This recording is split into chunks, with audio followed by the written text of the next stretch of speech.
मित्रों, हमें राष्ट्रीय भावना से ओतप्रोत होना चाहिए। आज हमारे भारत में अधिकांश मानव आलस अकर्मण्यता से जूझ रहा है।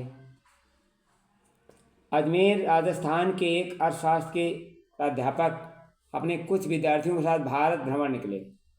भारत की वर्तमान आर्थिक समृद्धि की आंखों देखी जानकारी पाना उनके इस भ्रमण का उद्देश्य था। इसी यात्रा के दौरान वे सोवियत संघ के सहयोग से चलाए जा रहे विस्तृत कृषि प्रयोगात्मक फार्म सूरतगढ़ फार्म देखने गए। वे सूरतगढ़ फार्म में पहुंचे तो दोपहरी का समय था।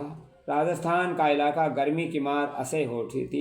वे सोच रहे थे कि यहाँ कुछ देर उपयुक्त स्थल खोदकर विश्राम कर लिया जाए, किंतु उन्होंने देखकर हैरानी हुई कि ऐसी तो तपती धूप में कुछ रूसी कर्मचारी खेत में खड़े ट्रैक्टर ठीक कर रहे हैं।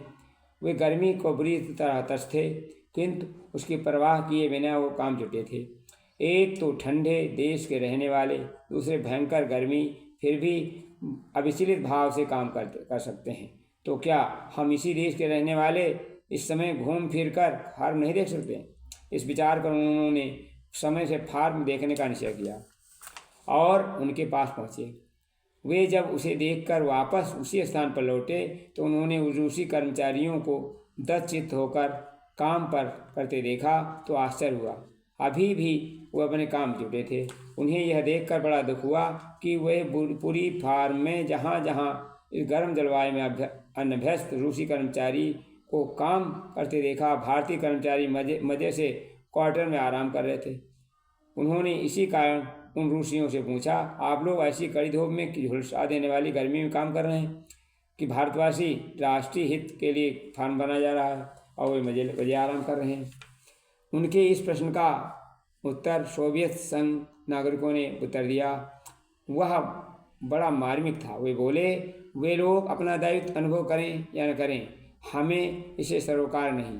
जितना हम फार्म की सफलता असफलता से वो जलवायु अनुकूल नहीं पड़ती, इसी धूप में काम करते कष्ट भी कम नहीं पड़ता, तो हम सह सकते हैं। यदि यह असफल हुआ तो हमारे देश की बदनामी होगी। इसलिए हमें कष्ट सहन करना तो क्या, काम करते हुए मर जाना भी हमें दुख नहीं होगा, क्योंकि हमारे देश की इज्जत का सवाल है।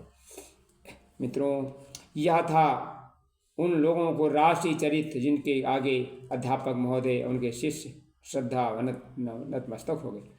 व्यक्ति जिस चरित्र का खोकर अपने सम्मान खो देता है, उसी प्रकार राष्ट्रीय चरित्र का अभाव देश के देशवासियों को सम्मान टिका रहता है। मित्रों, अतः आवश्यकता इस बात की हम देश के भविष्य के लिए अपने कर्तव्य को उचित समझें और आगे बढ़ें, तभी हमारे देश को, क्योंकि अज्ञान अभाव न्याय भूमि पर तीन सुर कहलाते हैं। ज्ञान कर्म औदार तीन ये देव तुल्य पूजे जाते। देवासुर संग्राम मनुज के अंतर में चलता रहता। मानव का अंतर मन ही न सुरों से लड़ता रहता।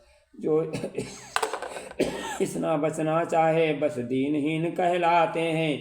मैं वो मोहग्रस्त अर्जुन के समय प्रभु से धिक्कारे जा। ज्ञान कर्म औदार्य का मन में कर लो संकल्प। धर्म स्थापना के लिए नहीं अन्य है विकल्प। धन्यवाद।